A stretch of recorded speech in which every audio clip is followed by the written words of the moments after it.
दो इंसान जो अभी अभी मरे, दो दुनियाओं के बीच खड़े थे। तब इनके सामने दो दरवाजे प्रकट हुए। एक दरवाजा स्वर्ग का था और दूसरा नरक का। एक को स्वर्ग से दिल को छू लेने वाला संगीत सुनाई दे रहा था और दूसरे को नरक से आ रही भयानक चीखें।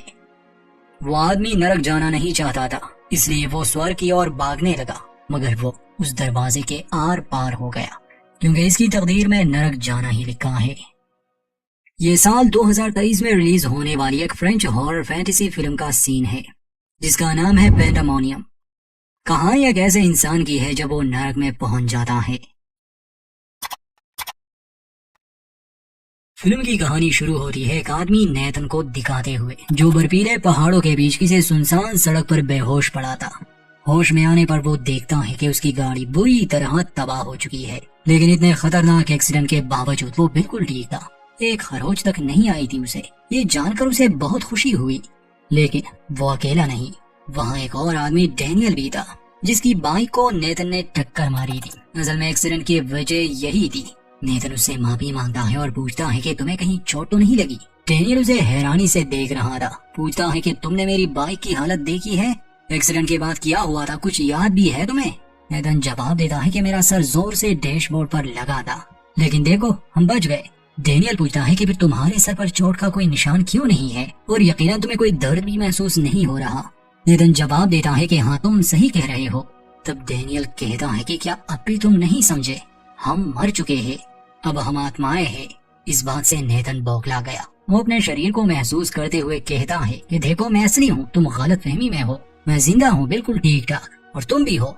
डैनियल कहता है कि जब तुम्हारी गाड़ी मुझसे टकराई, मैंने अपने पसलियों के टूटने को महसूस किया। शायद मेरी मौत तुमसे पहले हुई, क्योंकि तुम मेरे कुछ समय बाद आए। मैं भी ये मानने के लिए तैयार नहीं था, लेकिन अब मैंने हकीकत को मान लिया है। अच्छा यही होगा कि तुम भी समझ जाओ, लेकिन नेथन मानने के लिए तैयार ही नहीं था। तब डैनियल गाड़ी की तरफ इशारा करके कहता है कि तुम्हें अंदर देखना चाहिए। नेथन के देखने पर वाकई उसकी लाश गाड़ी में मौजूद थी, जिसका बुरा हाल हो चुका था। ये देखकर उसके तो होश उड़ गए। कहता है कि मैं ये नहीं मानूंगा, मैं तो अभी 45 का हूँ, मेरे सामने पूरी जिंदगी पड़ी है। मेरे बच्चों का क्या होगा और मेरे दोस्तों का?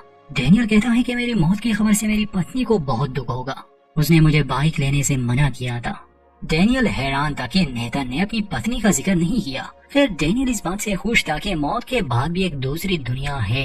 नेथन को उसकी बातों पर गुस्सा आ रहा था। वो कहता है कि मुझे अपनी जिंदगी वापस चाहिए, ये सब सच नहीं हो सकता। डैनियल को उसकी बात पर गुस्सा आ जाता है और समझाने के लिए वो उसकी लाश गाड़ी से बाहर निकालकर उसके सामने रख देता है, ताकि वो सच्चाई मान ले। नेथन से ये सब देखा नहीं जाता, इसलिए डैनियल उसके चेहरे पर एक रुमाल रख देता है। तभी उन्हें गाड़ी की आवाज सुनाई दी। करीब आने पर नेथन उस आदमी से मदद मांगने की कोशिश करता है, लेकिन वो आदमी उन दोनों को नहीं देख सकता था।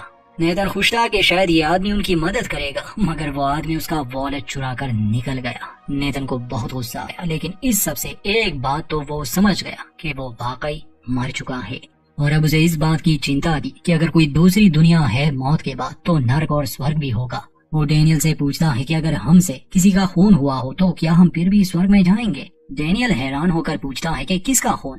तो नेथन बताता है कि जैसा तुम समझ रहे हो वैसा कुछ भी नहीं, लेकिन मैंने अपनी पत्नी को मार दिया था, क्योंकि वो बहुत बीमार थी, तकलीफ में थी। और अब डैनियल को समझ आता है कि उसने अपनी पत्नी का जिक्र क्यों नहीं किया शुरू में। वो दोनों बात कर ही रहे थे कि तभी डैनियल को एक धुन सुनाई दे रही है, जिसे नेथन सुन नहीं पा रहा था। और तभी वो अपने सामने एक दरवाजा देखते हैं, जो दरअसल स्वर्ग का दरवाजा था। डैनियल खुश हो जाता है, क्योंकि उसे वो धुन वहीं से आ रही थी। इतने में उनके पीछे एक और दरवाजा भी प्रकट हुआ, नरक का दरवाजा। नेथन को वहाँ से भयानक आवाजें आ रही थी। डैनियल कहता है कि हम दोनों को अलग अलग दरवाजों से आवाजें आ रही है, जिसका मतलब साफ है कि तुम नरक में जाओगे और मैं स्वर्ग में।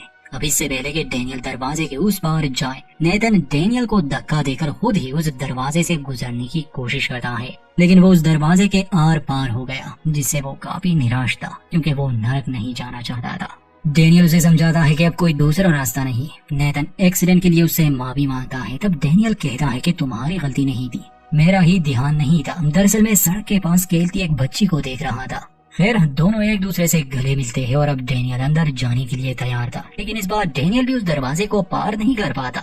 हैरान था वो, उसे समझ नहीं आती कि ऐसा क्या हुआ, और अब तो उसे भी वो भयानक आवाजें सुनाई दे रही थी। तभी वहाँ एक बच्ची आती है जो उनसे अपनी माँ के बारे में पूछ रही थी। दरअसल ये वही बच्ची है जिसे एक्सीडेंट से पहले डैनियल ने देखा था, लेकिन उसे इस बात का अंदाजा नहीं था कि उसकी बाइक से वो बच्ची भी मारी गई। वो बच्ची कहती है कि तुम दोनों की वजह से मेरी जान चली गई, अब तुम दोनों नरक में चलोगे। जिसके बाद वो चिल्लाने लगती है, इसलिए वो दोनों उसे उठाकर स्वर्ग में फेंक देते हैं। डैनियल उदास था क्योंकि उसे भी अब नरक जाना था। वो कहता है कि हमें नरक में फेंकने के लिए कोई आएगा नहीं, जिस पर नेथन उसे लात मारकर अंदर भेज देता है, लेकिन वो खुद जाने के लिए तैयार नहीं था। तभी उसे लेने एक बहुत ही भयानक राक्षस आता है, जिससे डरकर नेथन खुद ही अंदर चला गया। अंदर उसे बहुत सारे लोग दिखते हैं जो इस समय जमीन पर बेहोशी की हालत में पड़े थे। वहाँ पर एक छोटी बच्ची भी थी। नेथन को समझ नहीं आता कि आखिर वो नरक में क्या कर रही है। नरक तो मासूमों के लिए नहीं, इसलिए नेथन उसके पास गया। उसका हाथ पकड़ने पर वो ये देख पाता है कि आखिर उसके साथ क्या हुआ था। इस बच्ची का नाम जेनी है। जेनी ने अपने परिवार के साथ कुछ बहुत ही भयानक किया था, जिस वजह से वो जेल में थी। एक थेरापिस्ट उससे पूछती है कि तुमने अपने परिवार के साथ ऐसा क्यों किया। जेनी कहती है कि मुझे अपनी बहन से नफरत है।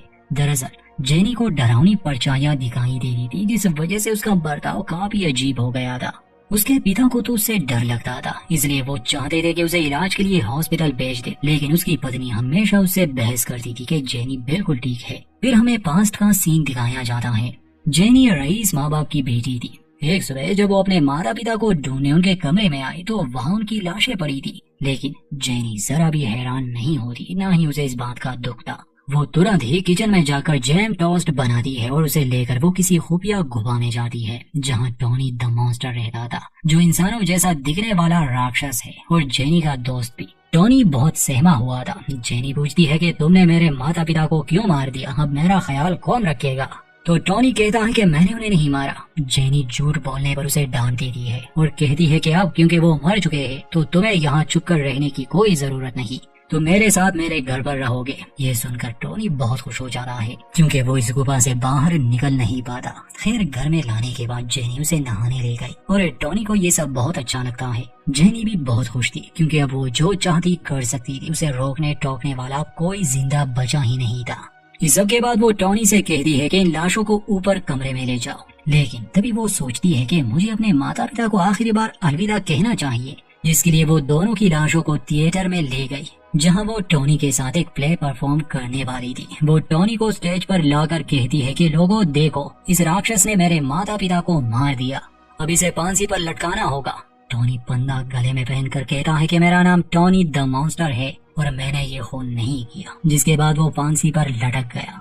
खैर थिएटर के बाद टोनी लाशों को उठाकर ऊपर ले जाता है और वो उन्हें बेड के नीचे छुपा देता है। जेनी उस बेड पर कूदने लगती है क्योंकि आज वो बहुत खुश थी। और फिर हम देखते हैं कि दरअसल रात में जेनी ही चाकू लेकर अपने माता पिता के कमरे में आई थी। यहाँ टोनी को एहसास होता है कि वो खुद को आईने में नहीं देख सकता, तो जेनी कहती है कि तुम्हारे लिए ये अच्छा है कि तुम खुद को ना ही देखो।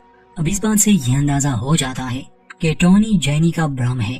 असल में ये जेनी के डार्क साइड को दर्शाता है। असलियत में तो जेनी ने ही अपने माता पिता का खून किया था। इतनी मेहनत करने के बाद अब इन्हें भूख लग रही थी, इसलिए जेनी टोनी और अपने लिए जैम ब्रेड बनाती है, जिसे टोनी बहुत शौक से खा रहा था। तभी दरवाजे पर घंटी बजी। जेनी बाहर देखने जाती है। उसकी माँ के नाम से एक पार्सल आया था, लेकिन घर पर कोई साइन करने वाला नहीं था। जेनी टोनी को बुलाती है, लेकिन टोनी बाहर नहीं आता, इसलिए वो आदमी पार्सल लेकर वापस चला गया। उसके जाने के बाद जेनी टोनी को ढूंढती है, मगर टोनी कहीं नहीं मिलता। वो भागकर अपने माता पिता के कमरे में जाती है, जहाँ पर टोनी उनके लाशों को खा रहा था। जेनी को देखकर टोनी भयानक आवाज में कहता है कि मुझे मत देखो। वो टोनी पर चिल्लाती है और दरवाजा अपने आप ही बंद हो गया। उसके खिलौनों में अपने आप ही आग लग गई। रात में जेनी अपनी छोटी बहन के पास जाती है। वो कहती है कि माता पिता मर गए। एंजेला पूछती है कि क्या उन्हें तुमने मारा, तो जेनी कहती है कि नहीं, टोनी ने। एंजेला पूछती है कि क्या वो मुझे भी मार देगा, तो जेनी कहती है कि हाँ। एंजेला पूछती है कि क्या मैं पहले अपनी ड्राइंग पूरी कर लूं, तो जेनी जवाब में कहती है कि नहीं, टोनी को भूख लगी है। जिसके बाद वो उसे किचन ले जाकर ओवन में बंद कर देती है। एंजेला चिल्ला रही थी, लेकिन जेनी ओवन ऑन करके वहाँ से चली गई। वो गाना गाते हुए नाच रही थी और हम घर में एक काले साए को देखते हैं। सीन वापस से नेथन पर आता है, यानी नरक में, जो जेनी की कहानी जानकर बहुत ज्यादा डर गया था। उसकी हालत बहुत बुरी थी। वो रेंगता हुआ एक लड़की क्लोई और उसकी माँ जूलिया के पास जाता है, जिसका हाथ पकड़ने से वो उसकी यादें देख पा रहा था। हम देखते हैं कि जूलिया बहुत रो रही थी, जैसे वो सदमे में हो। वो अपनी बेटी को आवाज लगा रही थी मगर क्लोई बाहर नहीं आती। वो उसे लाने उसके कमरे में गई और कहती है कि मुझे देर हो रही है। वो रो भी रही थी क्योंकि दरअसल क्लोई ने आत्महत्या कर ली थी और जूलिया ये बात मानने के लिए तैयार नहीं थी। वो डिनायल स्टेट में थी कि क्लोई मर चुकी है। वो उसकी लाश को घसीटते हुए नीचे ले आई, जहां वो उसे नए कपड़े पहनाकर नाश्ता देती है। वो क्लोई की लाश से कहती है कि अगर सब कुछ खराब ना होता तो अभी हम छुट्टियां मना रहे होते। और फिर हम क्लोई को देखते हैं जब वो जिंदा थी। जूलिया उसके पास आकर कहती है कि जल्दी करो, तुम्हें देर हो रही है। नाश्ते के समय क्लोई चाकू को गौर से देख रही थी। तब उसे याद आता है कि कैसे उसके स्कूल की लड़कियां उसे बुली करती है। स्कूल के लिए जाते समय क्लोई अपनी माँ से कहती है कि मैं ये सब और नहीं सह सकती, वो स्कूल नहीं नर्क है। लेकिन जूलिया उसे समझाती है कि ये स्कूल तुम्हारे लिए नया है, इसलिए तुम्हें आदत हो जाएगी। अब प्रेजेंट में क्लोई की लाश जमीन पर गिर जाती है और उनकी बिल्ली उसके जख्म को चाट रही थी। जूलिया गुस्से में उस बिल्ली को भगा देती है। फिर वो पागलों की तरह हंसकर कहती है कि हम सब पीछे छोड़ देंगे, मैं और तुम ट्रिप पर जाएंगे और वहाँ हम मजे करेंगे। लेकिन अगले ही पल फिर से वो रोने लग जाती है। वो क्लोई से कहती है कि मैं तुमसे बहुत प्यार करती हूँ और अब तुम्हें स्कूल जाने की भी जरूरत नहीं। और जब वो दरवाजा खोलती है तो उसके सामने एक दीवार थी। इसके बाद हम एक दूसरा फ्लैशबैक देखते हैं, जहां क्लोई ने स्कूल की लड़कियों से छुपने के लिए खुद को बाथरूम में बंद किया था। वो जबरदस्ती उसे बाहर बुलाते हैं और फिर उसे जूते चाटने पर मजबूर करते हैं। वो लोग उसकी वीडियोस भी बना रहे थे और क्लोई बहुत रोती है। प्रेजेंट में हम देखते हैं कि वो दीवार जूलिया का भ्रम था। उसे मिलने उसकी पड़ोसन आई थी। जूलिया कहती है कि मैं और क्लोई छुट्टियां मनाने जा रहे हैं। पड़ोसन को जूलिया का बर्ताव बहुत अजीब लगा, इसलिए वो क्लोई को देखने अंदर आई, जहां उसे क्लोई की लाश मिली। इसके बाद जूलिया क्लोई की लाश को लेकर कहीं जा रही थी और बीच रास्ते में रोते हुए वो अपनी गाड़ी का एक्सीडेंट कर देती है। कुछ समय बाद फायर फाइटर्स वहां पहुंच जाते हैं। जूलिया अब भी जिंदा थी। वो उसे गाड़ी से बाहर निकालने की कोशिश करते हैं, लेकिन जूलिया अब जिंदा नहीं रहना चाहती थी।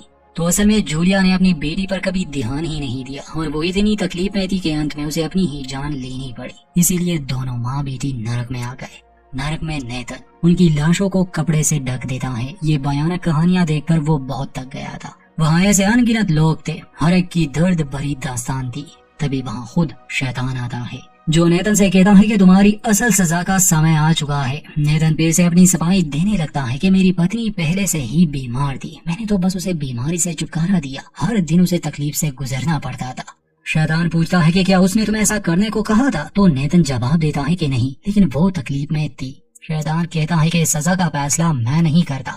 नेतन पूछता है कि फिर मुझे उसके पास ले जाओ जो ये फैसला करता है, मैं अपनी सफाई देना चाहता हूँ, वो सब मैंने अपने पत्नी के लिए किया। शैतान कहता है कि अब कोई फायदा नहीं, फैसला हो चुका है, तुम्हें मेरे साथ चलना होगा। नेतन पूछता है कि हम कहाँ जा रहे हैं? शैतान बताता है कि पहले तुम एक आइसोलेशन स्टेज से गुजरोगे ताकि तुम अपनी पुरानी जिंदगी की यादें भूलकर एक पवित्र आत्मा बन सको और फिर तुम्हारी सजा शुरू होगी। नेतन पूछता है कि मैं यहाँ कितने समय तक रहूंगा? शैतान कहता है कि अब तुम यहाँ हमेशा रहोगे। ये सुनकर नेतन के होश उड़ जाते हैं। फिर शैतान उसे एक कमरे में ले गया जो किसी काल कोठरी जैसा था और कहता है कि यहाँ तुम्हें रोजाना तकलीफ मिलेगी, ऐसी तकलीफ जो तुमने पहले कभी महसूस नहीं की होगी और तुम कभी उस तकलीफ के आदी नहीं होगे। नेतन पूछता है कि क्या यहाँ तकलीफ के सिवा कुछ और भी मिलेगा? तो शैतान कहता है कि नहीं। जाते हुए शैतान कहता है कि जब तुम अपनी असली सजा के लिए तैयार हो जाओगे तो मैं तुम्हें लेने आऊंगा। जिसके बाद वो वहाँ से चला गया। उसके जाने के बाद नेतन देखता है कि वहाँ कोई लेटा हुआ था। नेतन पूछता है कि तुम कौन हो? तो वो राक्षस जाग जाता है। वो पूछता है कि क्या तुम मेरा नया खिलौना हो? ये सुनकर नेतन के होश उड़ गए। वो कहता है कि मैं इंसान हूँ, तुम्हारा खिलौना नहीं। वो राक्षस नेतन को देखकर ऐसे खुश था जैसे बच्चे को कोई नया खिलौना मिल जाए। वो उसे पकड़कर दीवार पर पटकता है और फिर उसके ऊपर बैठकर उसे मुक्कों से मार मार कर उसका काफी बुरा हाल कर देता है। वो नेतन से कहता है कि उठो, मुझे तुमसे और खेलना है। और हम जान पाते हैं कि कुछ समय बाद नेतन फिर से जिंदा होगा ताकि ये राक्षस उसके साथ खेल सके। मगर ये राक्षस नेतन की आत्मा को ही मार देता है। वैसे तो नरक में ये फिर से जिंदा हो जाते, मगर इस राक्षस ने इतनी बुरी तरह से आत्मा को नुकसान पहुंचाया कि उसका पुनर्जन्म हुआ दुनिया में एक बच्चे के रूप में। शैतान इस राक्षस के पास गुस्से में आया क्योंकि अब नेतन एंटी क्राइस्ट बनकर सामने आएगा। शैतान उस राक्षस को दुनिया में भेज देता है ताकि वो नेतन की आत्मा को वापस ला सके। अंत में हम देखते हैं कि वो भयानक राक्षस उस बच्चे के कमरे में बैठा इंतजार कर रहा है और यहीं पर इस फिल्म का अंत होता है दोस्तों।